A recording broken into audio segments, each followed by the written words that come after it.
ఓం శ్రీ సాయిరామ్. కలియుగ అవతారి భగవాన్ శ్రీ శ్రీ శ్రీ సత్యసాయి బాబా వారి దివ్య చరణార విందములకు హృదయపూర్వక నమస్సుమాంజలు సమర్పిస్తూ అందరికీ సాయిరామ్. శ్రీ సత్యసాయి ఆనందదాయి సాయితో పయనం పుస్తక పఠనం తరువాయి భాగం అండి. 1968లో బొంబాయిలో జరిగిన శ్రీ సత్యసాయి సేవా సంస్థల ప్రథమ అఖిల భారత సమావేశంలో నేను నా భర్త పాల్గొన్నాం. సభాసదులను ఉద్దేశించి స్వామి ఈ విధంగా చెప్పారు. శ్రీ సత్యసాయికి డబ్బుతో పని లేదు.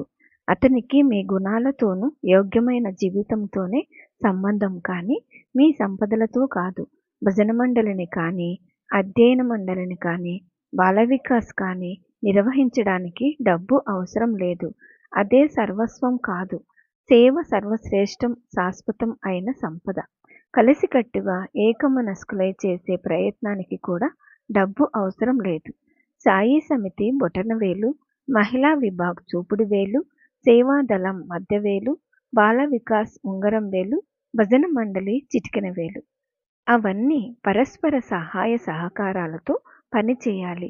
అన్నీ ఒకే దేహం యొక్క అవయవాలు కనుక సమితుల మధ్య, సమితి సభ్యుల మధ్య ఒకే విధమైన భావాలు ఉండాలి. 1961లో స్వామి ప్రకటించిన శ్రీ సత్యసాయి సేవా సమితి దినదిన ప్రవర్తమానమై ఈనాడు ప్రపంచవ్యాప్తమైన మహాసంస్థగా 166 దేశాలలో వ్యాపించి విశ్వ కళ్యాణార్థం నిస్వార్థంగా నిర్విరామంగా పనిచేస్తున్నది. ప్రశాంతి నిలయం ప్రపంచ జనులందరికీ అరుదైన ప్రియమైన యాత్రాస్థలం. ఈ క్షేత్రపాలకుడైన భగవాన్ శ్రీ సత్యసాయి బాబా వారు సర్వజన ప్రియులు, జనార్దనులు.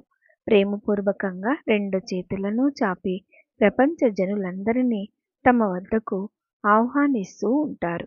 ఆయన భక్తికి ముందు క్రమశిక్షణను, క్రమశిక్షణకు ముందు కర్తవ్యాన్ని ఉంచుతారు. ఎంత చెప్పినా స్వామి దర్శనార్థం రాకుండా ఉండే తమ బంధుమిత్రుల విషయంలో భక్తులు బాధపడుతూ ఉంటారు. అది సహజమే, కానీ దానికి కారణం స్వామి ఇలా చెప్పారు. ఎవరి కర్మను నేను పూర్తిగా తుడిచివేస్తానో వాళ్ళు మాత్రమే పుట్టపర్తి రాగలరు. ప్రశాంతి నిలయంలో మహావైభవోపేతంగా జరిగే మహోత్సవ వైభవాన్ని తిలకించే అవకాశాన్ని కలిగించేందుకు స్వామి వివిధ ప్రాంతాల నుండి జనులందరినీ ఏ విధంగా తమ సన్నిధికి రప్పించుకుంటారో అదేవిధంగా ఆ ఉత్సవాలు ముగియగానే ఎవరి ఇండ్లకు వారిని పంపించి వేస్తారు. స్త్రీలైనా పురుషులైనా ఎవరి కర్తవ్యాన్ని వారు నిర్వర్తించడానికి ఎక్కువ ప్రాధాన్యం ఇస్తారు. ఈ విషయంలో స్వామి ఎంత ఖచ్చితంగా ఉంటారో వ్యక్తం చేసే ఉదాహరణ ఒకటి నాకు జ్ఞాపకం వస్తున్నది. ప్రశాంతి నిలయంలో ఒకసారి ఉత్సవం ముగిశాక 2 రోజుల తర్వాత స్వామి మందిరంలోకి వచ్చి అక్కడ భజనకు చేరిన వారందరినీ పరీక్షగా చూశారు. ఆ రోజున స్త్రీల సంఖ్య అధికంగా ఉండడం స్వామి గమనించారు. భజన ముగిసిన తర్వాత ఇండ్ల వద్ద పనులను నిర్లక్ష్యం చేసి అనవసరంగా పుట్టపర్తిలో ఉండిపోవద్దని స్వామి స్త్రీలకు చెప్పారు. మీరిక్కడ హాయిగా కాలం గడుపుతూ ఉంటే మీ ఇండ్ల దగ్గర మీ భర్తలు వంట చేసుకోవడం, పిల్లలను చూసుకోవడం మొదలైన పనులన్నీ చేసుకుంటున్నారని మీకు తెలుసా? వారు ఎంత ఇబ్బంది పడుతున్నారు మీకు తెలుసా అని వారిని అడిగారు. పండుగ జరిగింది నిజమే. ఆ సమయంలో వారు పుట్టపర్తిలో ఉండాలనుకోవడం సహజమే. కానీ పండుగ అయిపోయిన వెంటనే తమ తమ ఇళ్లకు వెళ్ళిపోయి అక్కడ పనులు చూసుకోవాలని స్వామి ఆజ్ఞాపించారు. స్త్రీల విషయంలోనూ పురుషుల విషయంలోనూ స్వామి సమానంగా ఉంటారు. కర్తవ్య పాలన విషయం పురుషులకు వర్తించదనుకోవడం పొరపాటు. ఒకసారి పుట్టపర్తిలో ఉన్నప్పుడు మా కుమారుడు శంకర్ కంటికి అంటుజబ్బు వచ్చింది. దానికి కట్టించుకున్నాడు. సెలవు పొడిగించుకుని అక్కడే ఉండిపోయాడు. వెంటనే వెళ్ళిపోయి తాను పని నేర్చుకుంటున్న ఫ్యాక్టరీలో చేరాలని స్వామి కస్తూరి గారి చేత శంకర్కి కబురు పంపించారు. కంటి జబ్బు పూర్తిగా పోయాకనే పనిలో చేరేందుకు యజమాని అనుమతిస్తాడని శంకర్ స్వామికి మనవి చేసుకుని శ్రీవారిని ఒప్పించాడు. అప్పుడు మాత్రమే శంకర్ పుట్టపర్తిలో ఉండేందుకు స్వామి సమ్మతించారు.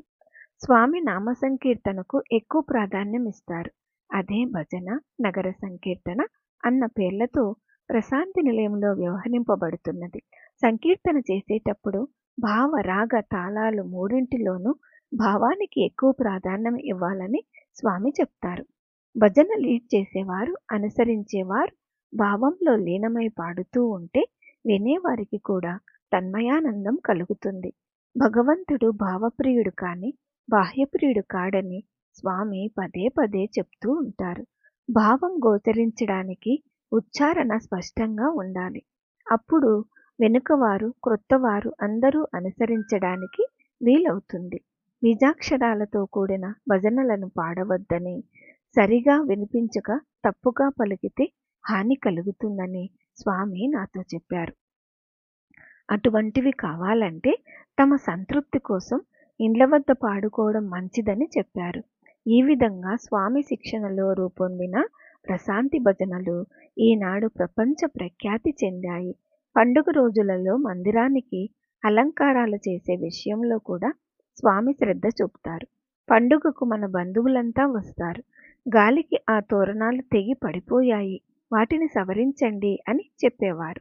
రంగురంగుల బట్టలతో చేసిన 14 తోరణాలను పండుగ రోజులలో భక్తులు మందిరానికి అలంకరించేవారు. ఒకసారి స్వామి నవ్వుతూ, ఆ సంఖ్య తాము 14 భువనాలకు అధిపతినని సూచిస్తుందని చెప్పాడు. అది నిజమే. తాము చతుర్దశ భువనాధీశ్వరులన్న సత్యాన్ని గుర్తించలేని అజ్ఞాన మానవుల పైన వాత్సల్యంతో శ్రీవారు అలా చెప్పారు. నిస్వార్థ సేవల ప్రాధాన్యాన్ని శ్రీవారు అనుష్ఠానపూర్వకంగా లోకానికి నిరూపిస్తున్నారు. నిస్వార్థ సేవా మార్గంలోనే తమ భక్తులను నడిపిస్తున్నారు. ఆధ్యాత్మిక సాధనలన్నింటి యొక్క ఫలమే నిస్వార్థ సేవ. అది మహోన్నత స్థానం. కింకరుడు కానిదే శంకరుడు కాలేడని అందుకే స్వామి చెప్తూ ఉంటారు. ఒకసారి శ్రీ సత్యసాయి సేవాదల్ సభ్యులందరినీ ప్రశాంతి మందిరంలో సమావేశపరిచి వారికి స్వామి ఉపన్యాసం చెప్పారు. లౌడ్ స్పీకర్ పెట్టి ఉండడం చేత మందిరం వెలుపల కూర్చుని ఉన్న మా అందరికీ కూడా స్వామి ఉపన్యాసం వినే భాగ్యం లభించింది. చివరలో స్వామి ఇలా చెప్పారు. సేవాదల్లో చేరి ఎవరు శ్రద్ధాభక్తులతో సేవ చేస్తారో వారికి నా ఆధ్యాత్మిక సంపదనంతా ముడుపు కట్టి పెట్టాను, మరెవ్వరికీ కాదు. ఒకసారి స్వామి సత్య జిజ్ఞాసతో ప్రశ్నించిన భక్తులకు ఈ విధంగా సమాధానం చెప్పారు. ఆస్తికులు ఇక్కడికి వచ్చి మందిరం లోపల భగవంతుని సన్నిధిలో భజన మొదలైన ఆధ్యాత్మిక సాధనలలో పాల్గొనడానికి ఇష్టపడతారు. అంతకంటే కిందివారు రారా, అక్కడ చాలా సొగసైన మందిరం కట్టారట, చుట్టూ ఉద్యానవనం ఉన్నదట, చూసి వద్దాం అంటూ వచ్చి బయట మాత్రమే చూసి వెళ్ళిపోతారు. 3వ తరగతి వారు అక్కడికి పోయి చూడాలేమిటి, మనలో భగవంతుడు లేడా అంటూ గర్వంగా మాట్లాడుతారు. అటువంటి గర్వులను కూడా నేను విడిచిపెట్టను. వారందరినీ ఇక్కడికి రప్పించేందుకు ఒక ఉపాయం చేశాను. దేహం అనారోగ్యాలకు పుట్టిల్లు. ఏదో ఒక రోజున రోగం రానే వస్తుంది. ఒక ఆసుపత్రిని కట్టించి పెట్టేస్తే అప్పుడైనా రాండిరా, సాయిబాబా వారి ఆసుపత్రిలో మంచి మందులు ఇస్తారట అని వస్తారు. వచ్చాక ఇక్కడి వైద్యుల మంచితనాన్ని, మందుల గుణాన్ని చూసి, ఆహా, ఇదంతా మనకు ఈ ఆసుపత్రిలో కదా లభించింది, అందుచేత పోయేటప్పుడు ఒకసారి మందిరంలోకి పోయి దేవుని దర్శించి వద్దాం అనుకుంటారు. ఈ విధంగా నాస్తికులను కూడా ఆస్తికులుగా చేసేదే ఇక్కడి ధర్మం.